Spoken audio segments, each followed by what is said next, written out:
Hello everyone, good morning.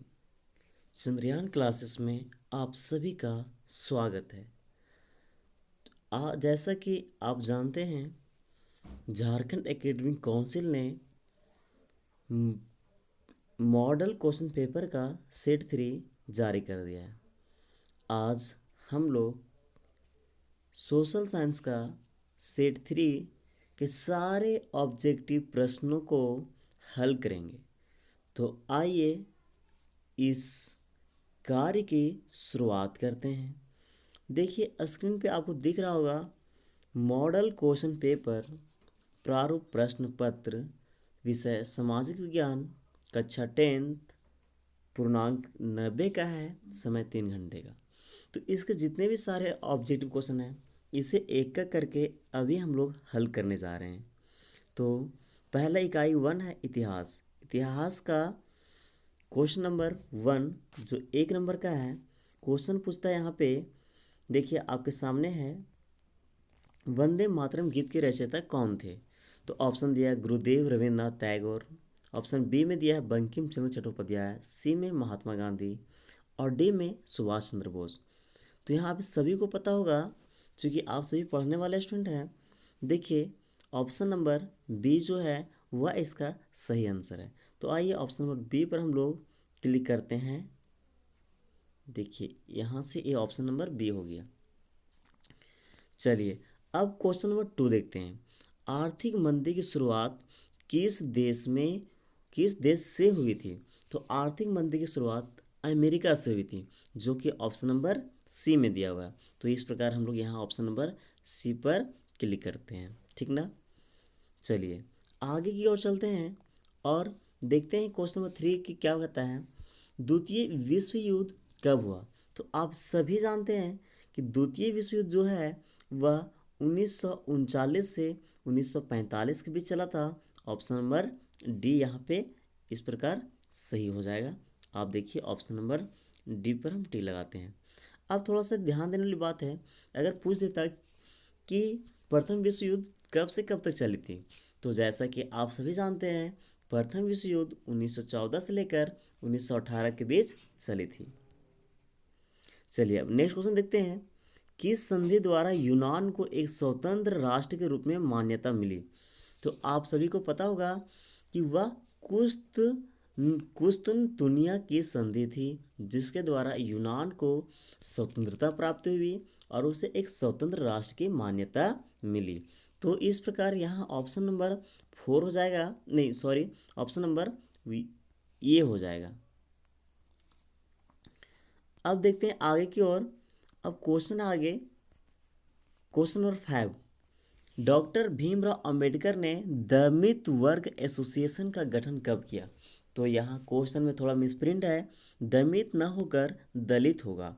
अर्थात question इस पर बनेगा कि डॉक्टर भीमराव अंबेडकर ने दलित वर्ग एसोसिएशन की स्थापना कब की थी? तो इसका ऑप्शन नंबर ए है 1920। तो ऑप्शन नंबर ए पर हम लोग क्लिक करेंगे इस प्रकार। अब देखते हैं हम लोग गांधी जी ने नमक बनाकर नमक कानून का उल्लंघन कब किया? देखिए यहाँ क्वेश्चन कंफ्यूज कर सकता है कि नमक कानून की शुरुआत कब की थी। वह दांडी मार्च जो चल रहे थे वह उनकी शुरुआत किए थे 12 मार्च 1930 को, लेकिन इन्होंने नमक बनाकर कानून का उल्लंघन किया था कब? तो 6 अप्रैल 1930 को।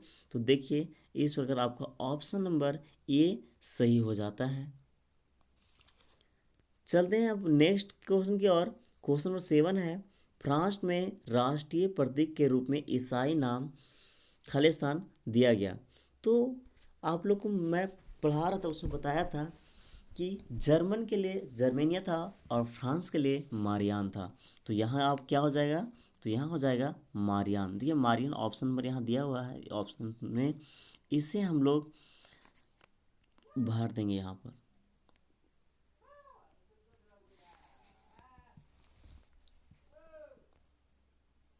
अब नेक्स्ट क्वेश्चन देखते हैं। क्वेश्चन नंबर 8 है, गांधी जी ने खालिस्तान नामक स्थान पर नमक बनाकर नमक कानून का उल्लंघन किया था।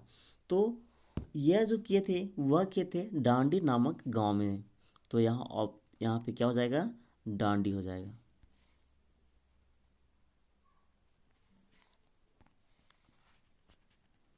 देखिए अब यहाँ पर आगे चलते हैं।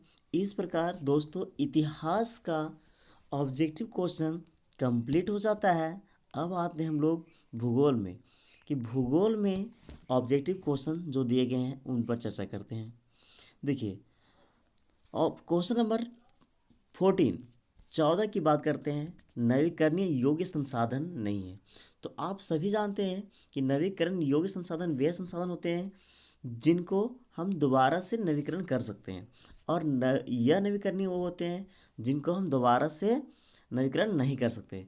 अर्थात क्वेश्चन यहाँ जो पूछा है वह पूछा है नवीकरण योग्य संसाधन नहीं है, अर्थात यह नवीकरणीय संसाधन की बात का है। तो वह हमारा हो जाएगा जीवाश्म ईंधन। ऑप्शन नंबर ए पर क्लिक कर देंगे। अब देखते हैं क्वेश्चन नंबर 15। भारत में प्रोजेक्ट टाइगर की शुरुआत कब हुई? तो भारत में जो है वो प्रोजेक्ट टाइगर की शुरुआत 1973 में हुई थी। ऑप्शन नंबर डी यहाँ पर सही हो जाएगा। तो ऑप्शन नंबर डी पर यहाँ हम लोग क्लिक करते हैं। इसके बाद क्वेश्चन है आपका, झारखंड में स्थित कोडरमा निम्नलिखित में से किस खनिज का अग्रणी उत्पादक है? तो कोडरमा को भारत का अभ्रक नगरी कहा जाता है, इसलिए यह यहाँ पे अभ्रक का अधिक उत्पादन होता है। ऑप्शन नंबर 20 प्रकार हमारे यहाँ पे सही हो जाएगा। अब देखते हैं यहाँ क्वेश्चन नंबर 17 बोलता है भारत का पहला सूती वस्त्र खालिस्तान में मुंबई में लगाया गया। तो भारत में जो सबसे पहला सूती वस्त्र उद्योग की स्थापना जो मुंबई में हुई थी वह हुई थी 1854 में। तो यहाँ पर 1854 सही हो जाएगा। अब इस प्रकार हमारे ज्योग्राफी का भी ऑब्जेक्टिव क्वेश्चन कंप्लीट होते हैं। अब आते हैं हम लोग नागरिक शास्त्र में, जिसे पॉलिटिकल साइंस कहा जाता है। क्वेश्चन नंबर 24 बोलता है निम्नलिखित में कौन सा विषय राज्य सूची के अंतर्गत आते हैं? तो यहाँ पे राज्य सूची के अंतर्गत वाणिज्य आ जाएगा, जो कि ऑप्शन नंबर सी में दिया हुआ है। तो यहाँ हम लोग वाणिज्य पर टिक लगाएंगे, ठीक ना। अब आगे क्वेश्चन नंबर 25 है, भारत के किस राज्य का अपना संविधान है? तो भारत का वह राज्य जिसके पास अपना संविधान है वह कौन है? तो जम्मू कश्मीर। आप लोग सुने होंगे कि जम्मू कश्मीर हमेशा विवाद का विषय रहा है। जम्मू कश्मीर के बारे में, जम्मू कश्मीर में हमेशा आतंकवादियों का हमला होते रहता है। बहुत सारे बातें हैं, फिलहाल उस पर हम लोग चर्चा भी नहीं करेंगे और आगे की ओर बढ़ेंगे। जैसे दोस्तों हम लोग यहाँ देख रहे हैं कि यह जो वीडियो आप लोग के लिए तैयार की जा रही है वह चंद्रयान क्लासेस की द्वारा तैयार की जा रही है। चंद्रयान क्लासेस के सारे टीचर्स आपके सेवा में हमेशा तत्पर हैं। तो चलिए क्वेश्चन नंबर 25 का ऑप्शन यहाँ कौन था? डी था, जैसा कि आप लोग जानते हैं, अभी मैं बता चुका हूँ। चलिए अब क्वेश्चन आता है 26 नंबर, न्यायपालिका की नियुक्ति कौन करती है? तो न्यायपालिका की नियुक्ति देखिए यहाँ पे ऑप्शन दिया है, ए में कार्यपालिका, बी में चुनाव आयोग, बी में व्यवस्थापिका, सी में चुनाव आयोग, डी में इनमें से कोई नहीं। तो न्यायपालिका की जो नियुक्ति करती है वह कौन करती है? तो व्यवस्थापिका करती है, अर्थात संसद करती है। तो यहाँ पर ऑप्शन नंबर बी क्या हो जाएगा? सही हो जाएगा। अब देखते हैं राज्य पुनर्गठन आयोग को रिपोर्ट कब लागू किया गया था? तो राज्य पुनर्गठन आयोग को रिपोर्ट जो लागू किया गया था वह किया गया था 1 नवंबर 1956 ईस्वी को, जो ऑप्शन नंबर सी में यहाँ पे दिया हुआ है। अब क्वेश्चन नंबर 28 आता है, 2006 में किस देश में कितने दल राष्ट्रीय स्तर पर मान्यता प्राप्त थे? तो 2006 में 6 दलों को राष्ट्रीय स्तर पर मान्यता प्राप्त थी। तो ऑप्शन नंबर यहाँ क्या हो जाएगा? डी हो जाएगा। देखिए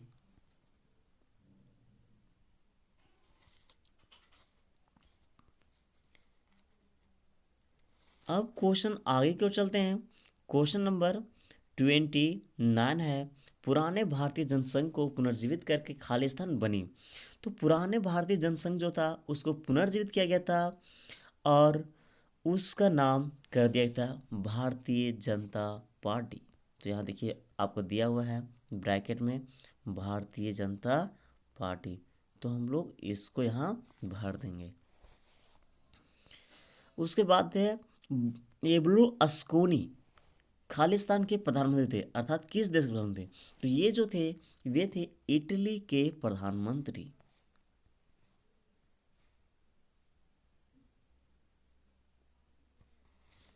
अब दोस्तों आगे की ओर चलते हैं। यहाँ पे क्वेश्चन है, खालिस्तान ने अपने यहाँ विभिन्न जातीय समूहों की आकांक्षाओं के बीच सफलतापूर्वक सामंजस्य स्थापित किया। तो ये हुआ था बेल्जियम में। तो देखिए यहाँ बेल्जियम भर देंगे हम लोग। अब आता है क्वेश्चन नंबर 32, खालिस्तान भ्रष्टाचार पर अंकुश लगाता है। तो देखिए सूचना का अधिकार एक ऐसा अधिकार है जिसके द्वारा हम सरकार के किसी भी कार्य का सूचना प्राप्त कर सकते हैं और इसी द्वारा भ्रष्टाचार पर अंकुश भी लगाया जाता है। तो यहाँ क्या हो जाएगा, सूचना का अधिकार। अब देखिए यहाँ पे इस प्रकार हमारे पॉलिटिकल साइंस का भी क्वेश्चन ऑब्जेक्टिव प्रश्न समाप्त हो जाते हैं। अब आते हैं अर्थशास्त्र की ओर। तो अर्थशास्त्र में क्वेश्चन, फर्स्ट क्वेश्चन है क्वेश्चन नंबर 37, इनमें से कौन द्वितीय क्षेत्र में शामिल है? तो द्वितीय क्षेत्र की बात किया है तो द्वितीय क्षेत्र में यहाँ पे देखिए कुम्हार भी शामिल है, बुनकर भी शामिल है, दिया सलाई कारखाना भी शामिल है, अर्थात ऑप्शन नंबर डी हो जाएगा उपयुक्त सभी। देखिए डी पर यहाँ हम लोग टिक लगा दिए। अब चलते हैं क्वेश्चन नंबर 38 की ओर। एक वस्तु का अधिकांशतः प्राकृतिक प्रक्रिया से उत्पादन किस क्षेत्र की गतिविधि है? तो हम सभी जानते हैं कि प्राकृतिक क्षेत्र की बात करें, प्राकृतिक के द्वारा जो भी उत्पादन किया जाता है वह प्राथमिक क्षेत्र के अंतर्गत आता है, अर्थात यह ऑप्शन नंबर ये हो जाएगा। अब क्वेश्चन नंबर 39 है, ऋण के अनौपचारिक स्रोत में शामिल है। अनौपचारिक स्रोत हम बताए थे पहले भी क्लास में, जो अपने दोस्तों, रिश्तेदारी, साहूकारों, व्यापारी इत्यादि से ली जाती है। यहाँ ऑप्शन नंबर ये में दिया हुआ व्यापारी, अर्थात ऋण के अनौपचारिक स्रोत में यहाँ हो जाएगा व्यापारी। तो व्यापारी पर हम लोग क्लिक करेंगे। अब देखिए क्वेश्चन नंबर आपका है 40, भारत में करेंसी नोट कौन जारी करता है? तो जैसा आप सभी जानते हैं कि भारत में रिजर्व बैंक ऑफ इंडिया, जिसे बैंकों का बैंक कहा जाता है, वो ही नोट जारी करने का कार्य प्रदान करता है, अगर तो कार्य करता है। तो ऑप्शन नंबर सी हो जाएगा।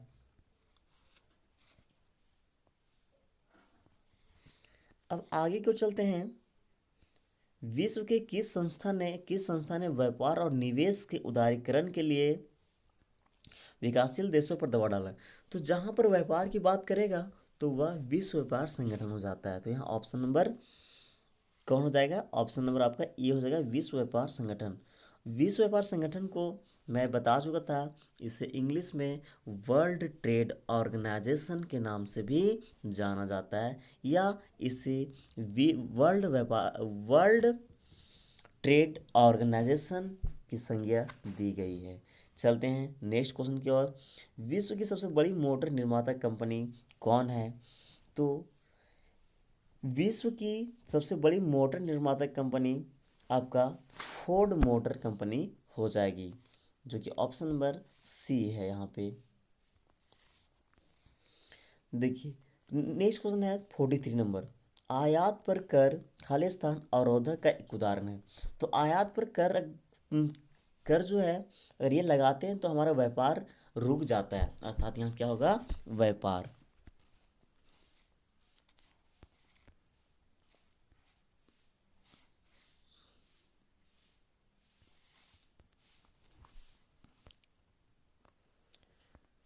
देखिए नेक्स्ट क्वेश्चन है, भारत में खालिस्तान अनुपात में श्रमिक असंगठित क्षेत्रों में कार्य कर रहे हैं। असंगठित कहने का मतलब प्राइवेट क्षेत्रों में काम कर रहे हैं।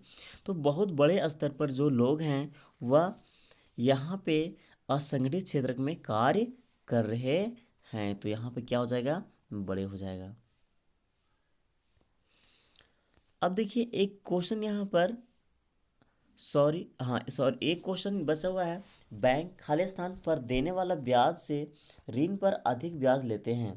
वह हो जाएगा, बैंक में हम लोग जो राशि जमा करते हैं उस पर बैंक हमें कम इंटरेस्ट देती है, जबकि वह किसी को पैसे जब देती है तो उससे ज़्यादा इंटरेस्ट लेती है। अर्थात यहाँ हो जाएगा आपका जमा राशि।